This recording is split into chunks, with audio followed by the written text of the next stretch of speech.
जय श्री कृष्णा, जय श्री राधे राधे। भक्ति संसार यूट्यूब चैनल पर आप सभी भक्तों का बहुत बहुत स्वागत है।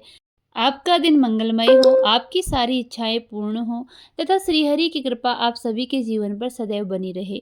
इसी प्रकार आपका ध्यान हमेशा प्रभु के चरणों पर बना रहे तथा प्रभु का आशीर्वाद सदैव आपके जीवन पर बना रहे। इन्हीं शुभकामनाओं के साथ प्रारंभ करते हैं आज की वीडियो। मार्गशीर्ष माह के महीने में श्री हरि कृष्ण की लीला का गुणगान करना अत्यधिक शुभ और अच्छा माना गया है। इससे आपके पूर्व जन्म के सारे पाप नष्ट होते हैं और आपको सद्गति तथा सद्बुद्धि प्राप्त होती है। भक्तों, प्रतिदिन एक बार अवश्य ही श्री हरि से संबंधित अथवा गीता का अध्ययन अवश्य करें। गीता का अध्ययन शुभ माना गया है। इससे पहले की वीडियो में हमने गीता के प्रथम अध्याय के महात्म्य के बारे में जाना था। आइए इस वीडियो में हम जानते हैं गीता के प्रथम अध्याय में कौन से प्रसंग आते हैं।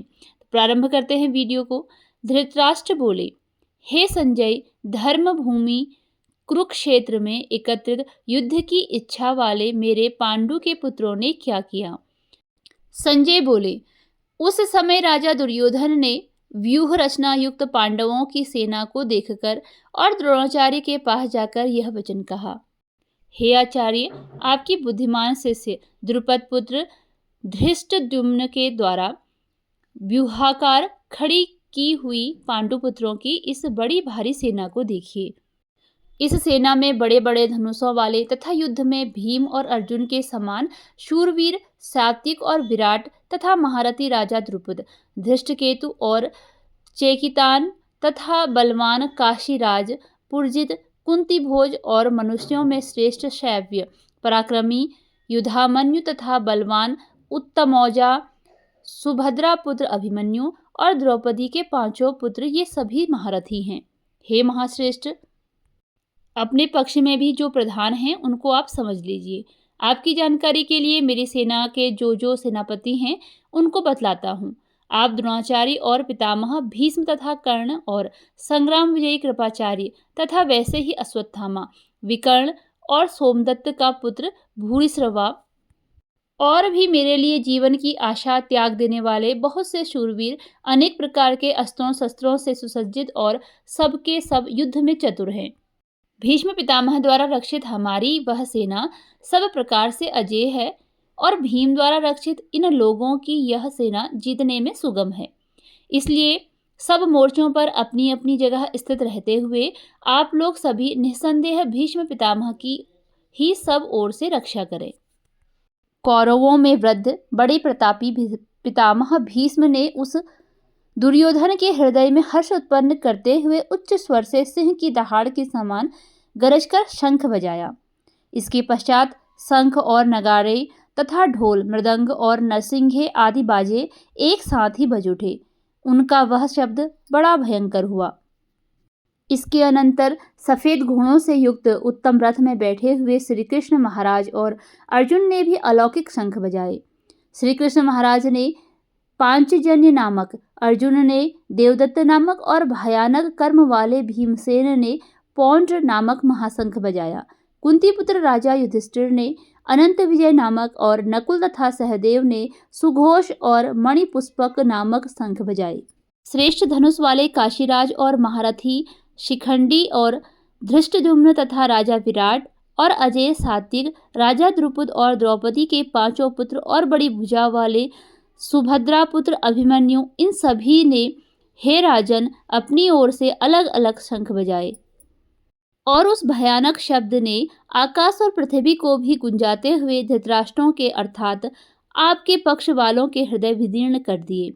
हे राजन, इसके बाद कपिध्वज अर्जुन ने मोर्चा बांधकर डटे हुए धृतराष्ट्र संबंधियों को देखकर उस शस्त्र चलाने की तैयारी के समय धनुष उठाकर ऋषिकेश श्री कृष्ण महाराज से यह वचन कहा, हे अच्युत, मेरे रथ को दोनों सेनाओं के बीच में खड़ा कीजिए और जब तक कि मैं युद्ध क्षेत्र में डटे हुए युद्ध के अभिलाषी इन विपक्षी योद्धाओं को भली प्रकार देख न लूं कि इस युद्ध रूप व्यापार में मुझे किन किन के साथ युद्ध करना योग्य है, तब तक उसे खड़ा रखिए। दुर्बुद्धि दुर्योधन का युद्ध में हित चाहने वाले जो ये राजा लोग इस सेना में आए हैं, इन युद्ध करने वालों को मैं देखूंगा। संजय बोले, हे धृतराष्ट्र, अर्जुन द्वारा इस प्रकार कहे हुए महाराज श्री कृष्ण ने दोनों सेनाओं के बीच में भीष्म और द्रोणाचार्य के सामने तथा संपूर्ण राजाओं के सामने उत्तम रथ को खड़ा करके इस प्रकार कहा कि हे पार्थ, युद्ध के लिए जुटे हुए इन कौरवों को देखो। इसके बाद अर्जुन ने उन दोनों सेनाओं में स्थित ताऊ चाचों को, दादों परदादों को, गुरुओं को, मामाओं को, भाइयों को, पुत्रों को, पौत्रों को तथा मित्रों को, ससुरों को और सुहृदों को भी देखा। उन उपस्थित संपूर्ण बंधुओं को देखकर वे कुंती पुत्र अर्जुन अत्यंत करुणा से युक्त होकर शोक करते हुए यह वचन बोले।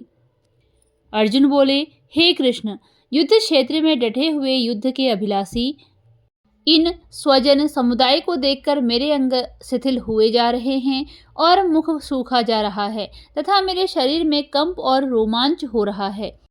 हाथ से गांडीव धनुष गिर रहा है और त्वचा भी बहुत जल रही है तथा मेरा मन भ्रमित हो रहा है, इसलिए मैं खड़ा रहने को भी समर्थ नहीं हूँ। हे केशव, मैं लक्षणों को भी विपरीत देख रहा हूँ तथा युद्ध में स्वजन समुदाय को मारकर कल्याण भी नहीं देखता। हे कृष्ण, मैं न तो विजय चाहता हूँ और न राज्य तथा सुखों को ही। हे गोविंद, हमें ऐसे राज्य से क्या प्रयोजन है अथवा ऐसे भोगों से और जीवन से भी क्या लाभ है। जिनके लिए राज्य भोग और सुखादि अभीष्ट हैं, वे ही ये सब धन और जीवन की आशा को त्याग कर युद्ध में खड़े हैं। गुरुजन, ताऊ, चाचे, लड़के और उसी प्रकार दादे, मामे, ससुर, पौत्र, साले तथा और भी संबंधी लोग। हे मधुसूदन, मुझे मारने पर भी अथवा तीनों लोकों के राज्य के लिए भी मैं इन सबको मारना नहीं चाहता, फिर पृथ्वी के लिए तो कहना ही क्या। हे जनार्दन, धृतराष्ट्र के पुत्रों को मारकर हमें क्या प्रसन्नता होगी। इन आतताइयों को मारकर तो हमें पाप ही लगेगा। अतएव हे माधव, अपने ही बांधव धृतराष्ट्र के पुत्रों को मारने के लिए हम योग्य नहीं हैं, क्योंकि अपने ही कुटुंब को मारकर हम कैसे सुखी होंगे। यद्यपि लोभ से भ्रष्ट चित्त हुए ये लोग कुल के नाश से उत्पन्न दोष को और मित्रों से विरोध करने में पाप को नहीं देखते, तो भी हे जनार्दन, कुल के नाश से उत्पन्न दोष को जानने वाले हम लोगों को इस पाप से हटने के लिए क्यों नहीं विचार करना चाहिए।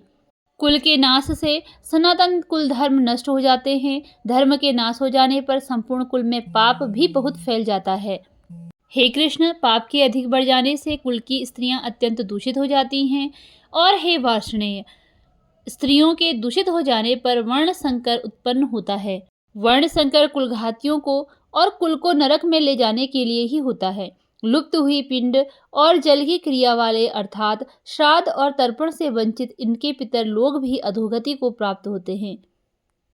इन वर्ण संकर कारक दोषों से कुलघातियों के सनातन कुल धर्म और जाति धर्म नष्ट हो जाते हैं। हे जनार्दन, जिनका कुल धर्म नष्ट हो गया है, ऐसे मनुष्यों का अनिश्चित काल तक नरक में वास होता है, ऐसा हम सुनते आए हैं। हाँ शोक, हम लोग बुद्धिमान होकर भी महान पाप करने को तैयार हो जाते हैं, जो राज्य और सुख के लोभ से स्वजनों को मारने के लिए उद्यत हो गए हैं। यदि मुझे शस्त्र रहित और सामना न करने वाले को शस्त्र हाथ में लिए हुए धृतराष्ट्र के पुत्र रण में मार डालें, तो वह मारना भी मेरे लिए अधिक कल्याणकारक होगा। संजय बोले, रणभूमि में शोक से उद्विग्न मन वाले अर्जुन इस प्रकार कहकर बाण सहित धनुष को त्याग कर रथ के पिछले भाग में बैठ गए। इस प्रकार उपनिषद, ब्रह्म विद्या तथा योग शास्त्र रूप श्रीमद् भगवत गीता से के श्री कृष्ण अर्जुन संवाद में अर्जुन विषाद योग नामक प्रथम अध्याय संपूर्ण हुआ। इसी के साथ यह अध्याय समाप्त हुआ। मिलते हैं अगली वीडियो में। धन्यवाद।